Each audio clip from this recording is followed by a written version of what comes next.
Hello, everybody, and welcome to Mirror List Monday, right here on the Eat Sleep List YouTube channel. My name is Matt Johnson, your host, and today I want to talk about the art of giving and making somebody else smile on Christmas Day. Let's make a list.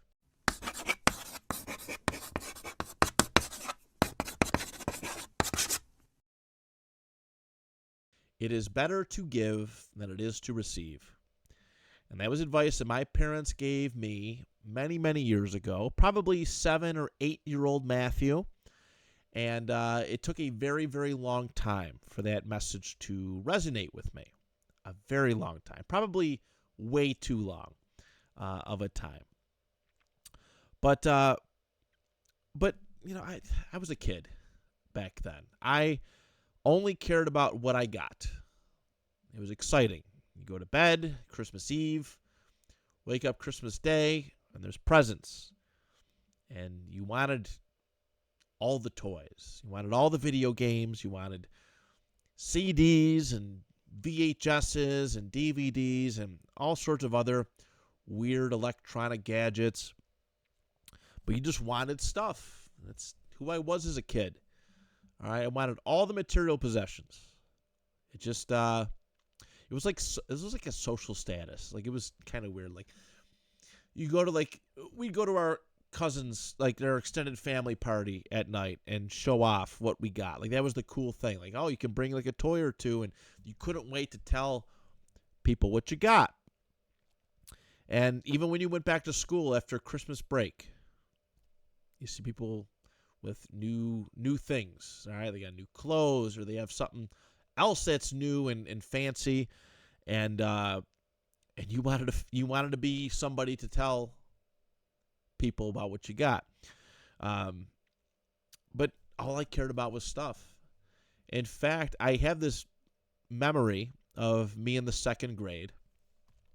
It was after we opened presents in the morning, and we're making phone calls, because back in the day, that's what we used to do. We used to make phone calls and call around grandparents and whomever and wish them a Merry Christmas. They'd ask you what you got. And I remember this was a couple phone calls in, and I was calling my dad's father and his wife and talking to him. And I remember I said on the phone, yeah, I only got 8 things for Christmas this year. And my mom had enough. My mom was like, she literally said, stop saying that. And it took me a while to realize why she wanted me to stop saying that, for multiple reasons. But I mean, in all actuality, like, it was 8 things. It was 8 great things. I was looking as a kid, and obviously, again, I was a kid. We were all kids, and a lot of kids had this perspective, but it was quantity. We looked at quantity instead of quality. And that was one of my flaws as I was younger. But it took me a very, very long time to accept that it was way better to give to people than get as much as you can. Very, very selfish child in that sense that I was. I mailed it in. I mailed in the gift-giving process for a long time. A very long time. And it, looking back, reflecting upon it, it's upsetting how long it took me to come around to it. But I'm glad that I eventually did. It's a sign of growth. But I had a couple low points. I had a couple really bad low points. The first one, the one that stands out the most to me, was probably 2011 or 2012. And I was just tapped out. I was wrestling, so I never had money for bills. I was spending all my money on the road, going to wrestling shows, being a part of wrestling shows, and buying Christmas presents, and I literally had nothing.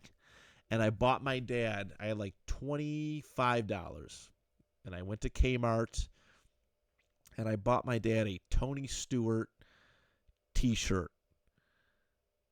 And I literally apologized to him as I was giving it to him. I felt so shitty about it. So so shitty. And it resonated with me for a long time because I felt bad. I'm like, this is my dad I'm talking about. He's given me some of the most amazing gifts. Him and my mom, of course, but he's helped giving me some amazing gifts. And here I have a Tony Stewart NASCAR shirt, and I don't even think he really watched NASCAR. But I feel guilt. I feel everything. I feel every interaction I have with people, even something just feels a little bit off. He said it was okay, but also I knew deep down that it wasn't. So that was something that happened that kind of started turning my mentality around on the art of giving Christmas gifts. And the other thing, I think it happened after my mom's birthday, but through the grapevine, I heard that she requested no more Elvis stuff. And my mom is an Elvis aficionado, and she's politely requested through other people to tell me no more Elvis stuff because it became too easy. All right, if all you're getting is one thing, it kind of wears on you after a little while. So I understood it. Like, it's no fault of her own. You want what you want. And unfortunately, the easiest thing for me to do was just buy Elvis stuff repeatedly over and over again. But yeah, so after those experiences, I realized that, yeah, I should probably do a much better job of giving people stuff. Because eventually, people are just going to grow tired and have very low expectations for Christmas gifts from me. And that's not something that I want to do because I know what it's like to be on the other side of that. All right? I know what it's like to... You could definitely tell that somebody just put no effort into giving you something. It is nice to get something, but no effort at all is not fun either. It's not fun. But like nowadays, I don't really care about material stuff. I don't. I'm much more intrigued by the art of giving. I love surprising somebody with something that I love giving on holidays, on birthdays, whatever it may be. Obviously, this is a Christmas-specific episode, so that's what we're talking about. But I love seeing people's reactions to something that I gave them.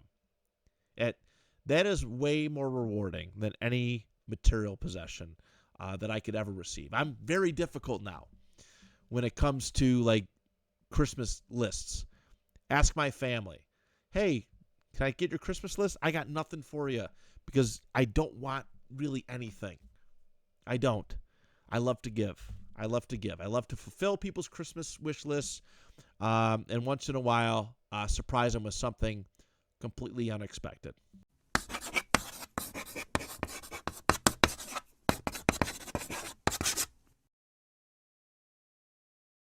All right. I want you all to use your imagination a little bit, or maybe even remember a moment. All right, I'm going to paint a little bit of a picture for you. It's Christmas Day, or sometime around Christmas, all right?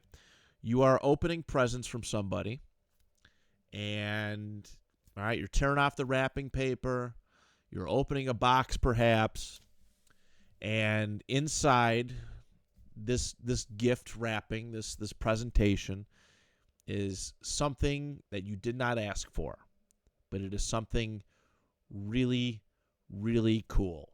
Really, really awesome. It shocks you. It surprises you. It makes you gasp, takes your breath away.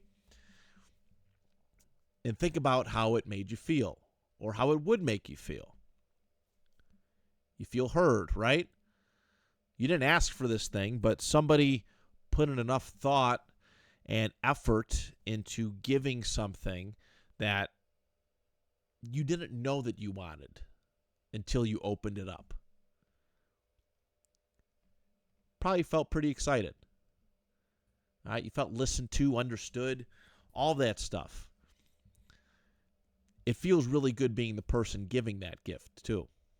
All right, probably almost on par all right, that you know that this person wasn't expecting this, and you surprise them with something really, really awesome. I think we should all put ourselves in the shoes of the giver, all right, the person putting thought and effort. Because it's not really like, I think there's so much stress put on Christmas gifts. All right, finding the perfect gift. And so many people spend so much money, they tack on so much debt, use up their credit cards and burn through all their money.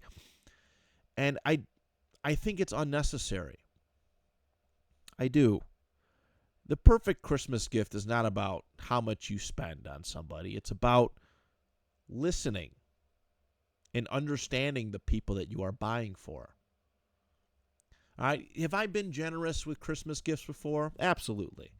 I probably spent a little bit too much on people who didn't necessarily deserve it or reciprocated it back to me, but it didn't matter.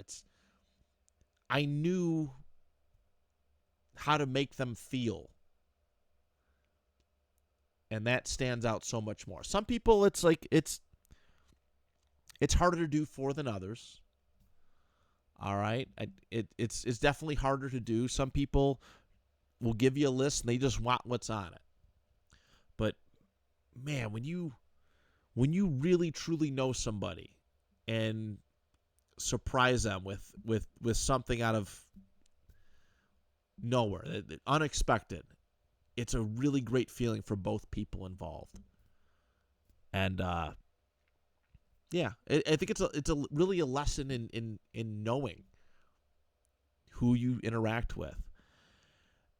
This wasn't a Christmas gift, so obviously it's not going to be on my list. But a couple years ago, my friend Dan and I were talking about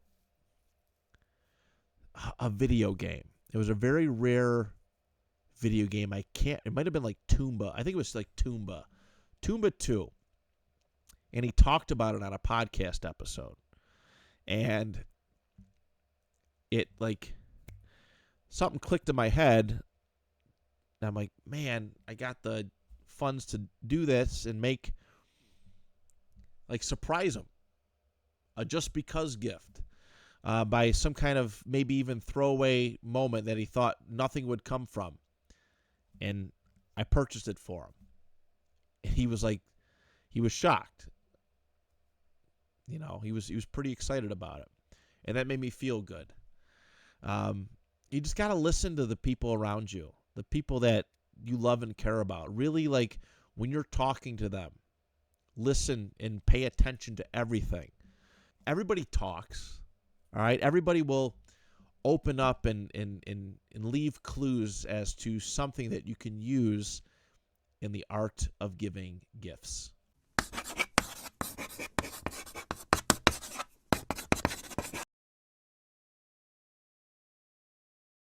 All right, everybody, it is time for my favorite part of every single video that we do.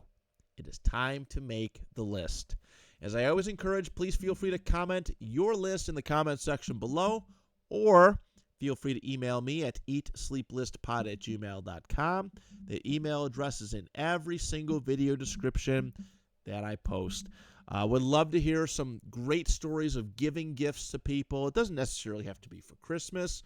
It could be giving whenever. All right, but the effort, the thought process, the inspiration that it took to find the perfect Christmas gift for somebody. And I would love to hear about it. We could all use inspiration in that. I most certainly so. Even though I feel like I'm a lot better at the gift-giving process, I know I can always do better. And I'd love to hear about the thought effort that went into it, into giving people the perfect gift. So, all right, here are 10 that I really, really enjoyed giving to people. All right, these are 10 things that were not on a specific list handed to me, but just things that I was like, ooh, this person would like that. All right, so I hope you enjoy this, and let's get to it. My number 10.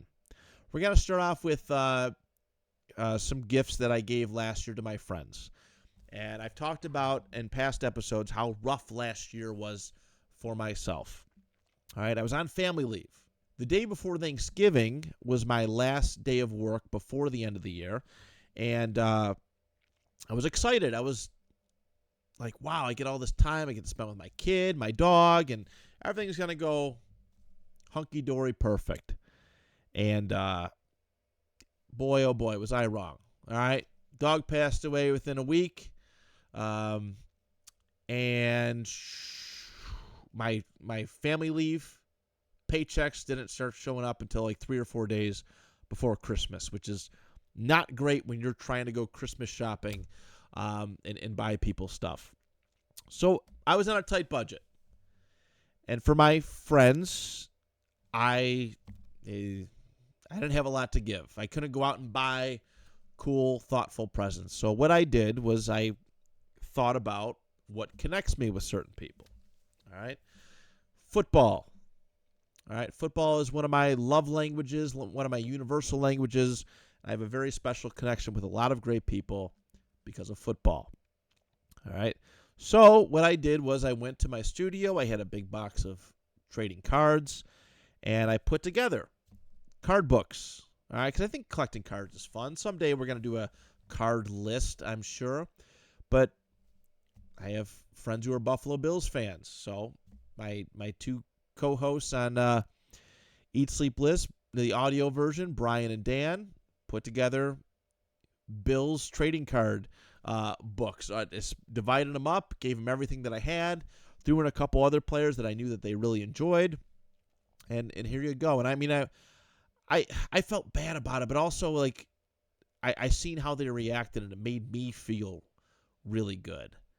All right, because again, that high expectation of giving stuff and things, spending money on stuff and things, and this made me realize that like I didn't have to do anything at all, and they made me feel good that I gave them something of my own. Like it was a piece of me, because I love holding on to all that stuff.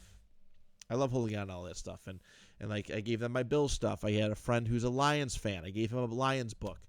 A friend who's a Dolphins fan sent him a Dolphins book and Steelers, and I gave my brother a Chargers book. Like it was really cool. I was really glad that I got to pull something out and give it, because it was a struggle.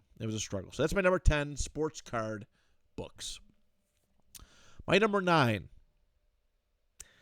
This one was a delight to give. So I have a friend, Will, who is probably one of my biggest supporters on this channel and outside of this. And a couple of years ago, I think it was 2023, we were a part of a podcast called The Panel Discussion. And it was nonsense. But we like to get each other stuff. I tend to get all my podcast co-hosts something as a thank you. So it's me, him, and our buddy Johnny, who lives down in North Carolina. And Johnny knows what I'm getting my buddy Will. All right. There's some humor in it. There's some seriousness in it. The best thing about this is it's all recorded. I have an audio version of it, so I can like relive that moment. The video might still be somewhere, but the audio it's all you need, because Will has the most contagious laugh I have ever heard. And it was a joy to watch him opening this. So it's a box. He opens it up. He gets a Thrawn book series. So the new Star Wars Thrawn trilogy, which a book series that I really, really loved and thought he would enjoy. He's a big Star Wars nut like I am. So he sees that right out of the gate. And then he's a big Muppets fan. All right, huge Muppets fan. So I found the Muppets puppets from McDonald's. It was a 1995 NHL series. There was like 4 puppets in it, and they were huge. They were huge puppets, and he liked that. And then the best part was he's looking through it, he's enjoying it, he's loving it. He goes, "Wait, there's something else down here," and it was a Bill Cosby autographed picture. Now, the humor in this is that on the show, we did a lot of impressions. and he has one of the best Bill Cosby impressions I've ever heard. All right, one of the best. And say what you will about Bill Cosby.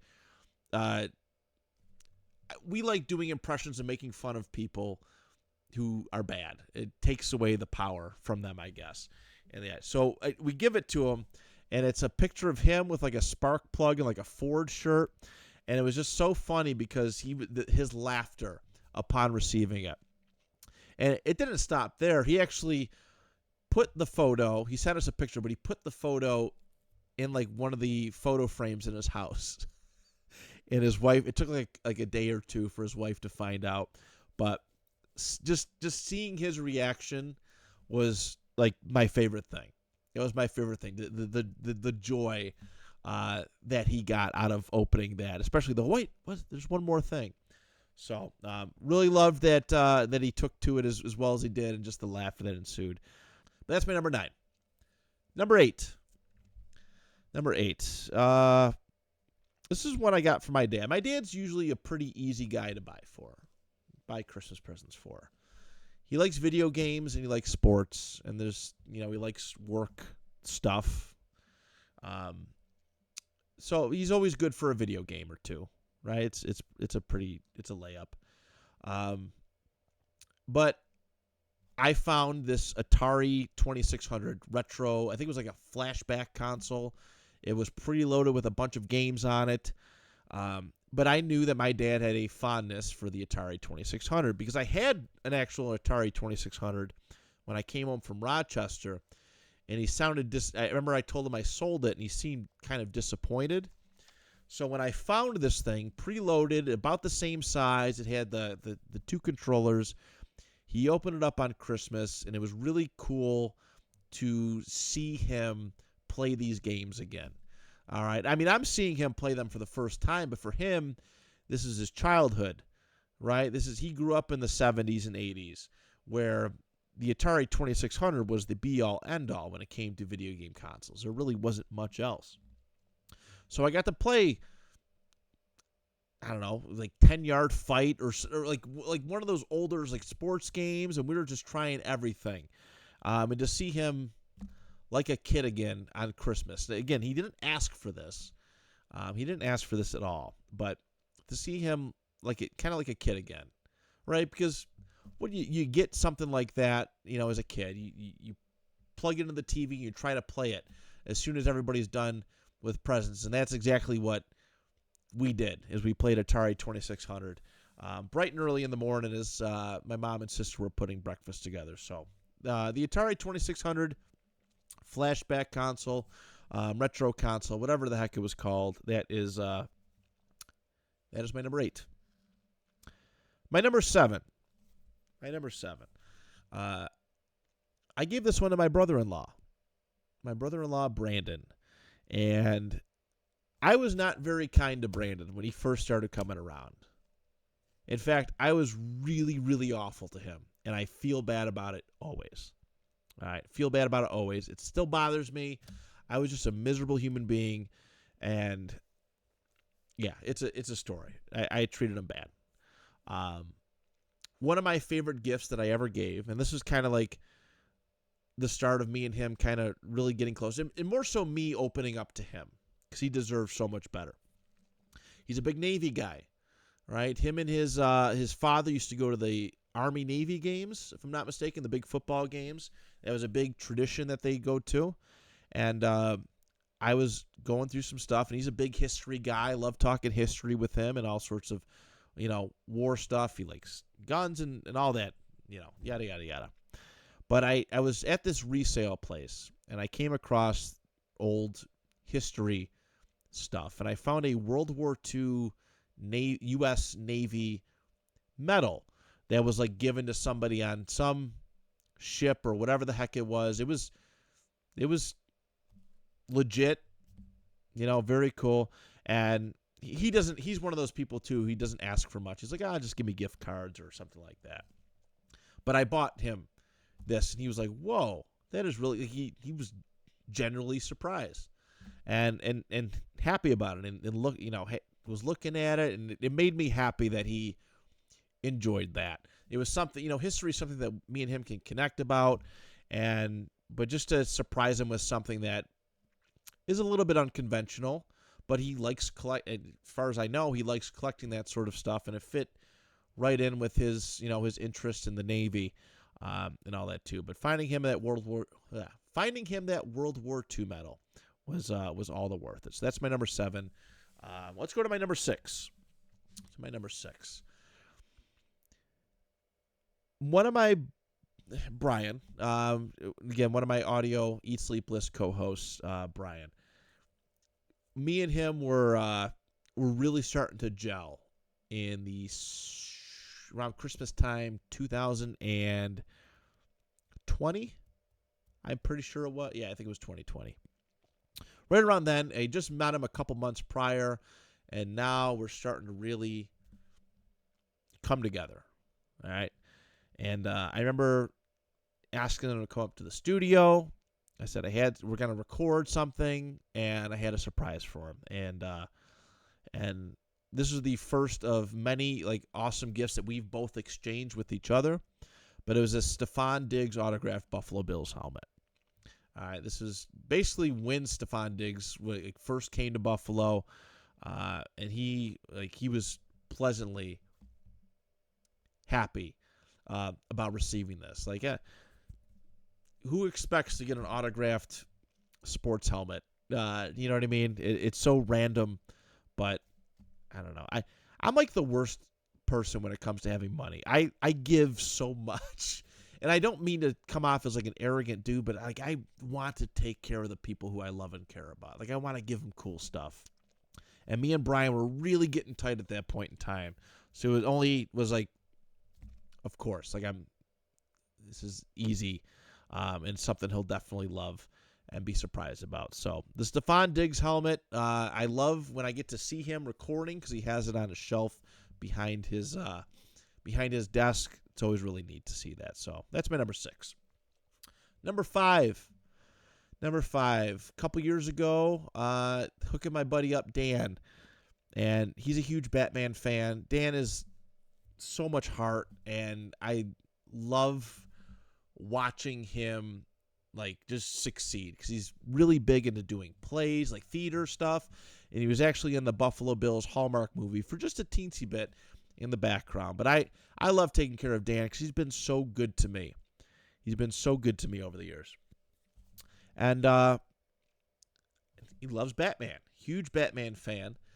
So I was like, you know what? I'm going to get him something that he's definitely not expecting. I got him the complete set of 4 Batman Forever cups from McDonald's. Those crystal cups that they used to kind of you have to pay extra for. For certain movies they'd give them out, but I dropped that on him, and as well as his brother's girlfriend gave me some direction in finding some cool Batman autograph stuff. It was printed, but it was art autographed by all the people from Batman the Animated Series, and he was super excited about it because he lives for Batman. He has tattoos. He's read all the books. He's very, very into Batman. So definitely happy. He's the best too. Giving him stuff, his reactions, are genuine. Even though he's a theater dude, there's no BS when it comes to he's actually genuinely happy when he gives stuff, and he makes you feel good. So very, very, very, very proud of that one. All right, my number 4. This one actually went to somebody that I've never ever met before, but I had heard through the grapevine through another friend that this mother was looking for a Pokédex for her kid, one of the vintage Pokédex, Kenner toy, Hasbro, something like that. But it was an electronic Pokédex that came out in the late 90s. I bought one for myself. I had a couple as a kid. But my friend knew that I had it and reached out about seeing if I was willing to, if I knew any deals about it or was maybe willing to part ways. And she brought it up. She's like, yeah, she just really, really wants it. She just doesn't care if it's used, doesn't care if it's new. She just wants this for her kid. And I was like, I'm not really ready to part ways with it yet. But then I thought about it. I would be a terrible rich person. But I had money. All right, I was well off, and I said, just get me the address and I'll pay for it. It was like $60 for a used one of these things, and I did. I bought it and sent it, and this lady, again, I have no idea who she was elated, super thankful, and like that's the power of like Christmas and Christmas gifts is that she couldn't afford this, right? She's got her own bills and stuff and whatever. And and some stranger helped her out with this thing, helped her kid out, made her kids Christmas. And just to see that reaction, to be the thankfulness, I guess. God, this sounds really egotistical now that I'm like talking out loud, but I don't know. It was nice. It was really, really nice to give and make somebody else's day. So that's my number 4 is the Pokédex. Number three. My brother. I gifted my brother a couple years ago, probably a decade ago. I hurt my leg really bad, and I was out of work for like a couple of weeks, and him and my mom waited on me hand and foot. Like they took very good care of me. But I knew that my brother wanted like a lightsaber, like one of these awesome Hasbro Force Effects lightsabers. They were not cheap. I had an Anakin Skywalker one that I loved and cherished, and but he really likes Mace Windu. And of course, the purple one is more expensive, but he did such a good job taking care of me that I got it for him. All right. I don't know if I don't think he knew it was coming. All right. I don't think he expected it, but I was like, yeah, here. Thanks for taking care of me. Here's this lightsaber. And he was loving it. He still has it to this day, still keeps it in pretty good shape. Actually, I just used it back in May when I was actually taking pictures for the thumbnails. But, yeah, giving him the Mace Windu lightsaber was really cool, and I know it made his day because we actually had a lightsaber battle in the living room on Christmas Eve, turn off all the lights, and it was one of those things where if you give it a little bit of impact, it reacts. So yeah, the Mace Windu lightsaber, that's my number 3. Number 2, custom NFL jerseys. And this was another thing to my podcast friends. All right, I talked about on the show, I used to have a football podcast called The 2 Point Conversation. And in that group, I had a lot of co-hosts because I love talking football with people. And these were some of my best friends. All right, I have friends who are Bills fans, Steelers fans, Commanders / Redskins / football team fans. Oh, God. There was a lot of Bills jerseys. Dolphins fan. But what I wanted to do was thank them because the podcast was pretty much coming to an end. I was tired of it. I was tired of the Facebook page, just the awfulness of people. I was tired of a lot of aspects of doing it. I was doing it 5-6 days a week. I was just tired. But I never really properly thanked them for what they did. So all of them were there for 2+ years at least, some of them 3 or 4. So what I did, again, I had money. I was working extra shifts. I was working tons of overtime. I bought them all custom NFL jerseys with their name on the back, with their favorite team, all that stuff. And I've never regretted it. Not once. It was a lot. It was a lot of money to dish out. But I had it. I had it. And these guys gave me years of time coming in on a weeknight once or twice a week and helping me out and trying to make this podcast thing work. And it was wonderful. And, a lot of my one buddy still messaged me, the Steelers fan, still messages me sometimes. Oh, yeah, they've been doing really good since I got this jersey. And, yada yada yada, and that like makes me proud. And sometimes, they flash me. They show me. Oh, they don't flash me, but they show me that, hey, I'm wearing my specific jersey, which is always fun to see. And I'm glad that years later now, this is 3 years later since I did this, that a lot of these guys are still rocking it and taking good care of it. Um, in fact, my buddy Dan, who I ended up doing it, like I think it was a birthday gift, or maybe it was like a something else after that, but he wore his Bills jersey that I gave him. He wasn't part of my football show, but he wore the Bills jersey that I gave him to the Bills Hallmark movie in the background, which is like, oh, like that's so cool to me that he appreciated it that much that he wore it in a tailgate scene in the background. Something that I gave him. So custom NFL jerseys, that is my number 2. And my number 1, in my opinion, the best Christmas gift that I've ever given. In fact, I probably peaked a little early in the Christmas gift giving process. But my dog Prince, who after a year and a couple months, I purchased for my now wife. It was a sign that, I've never been one to date just for the sake of dating. If I'm going to date somebody, it is an investment of time, of money into a future. And after a year and a couple months, I was like, okay, like I want to do this.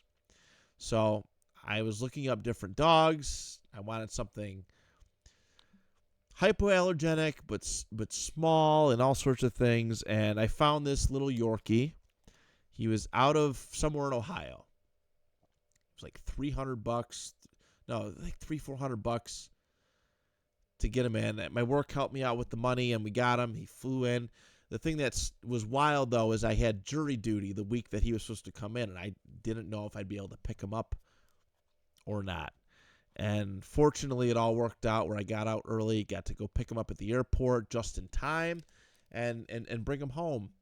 And I still never forget the first day I brought him home. This was like a couple weeks before Christmas when I was going to gift him to her, and just him becoming assimilated. He was so little and tiny and just light.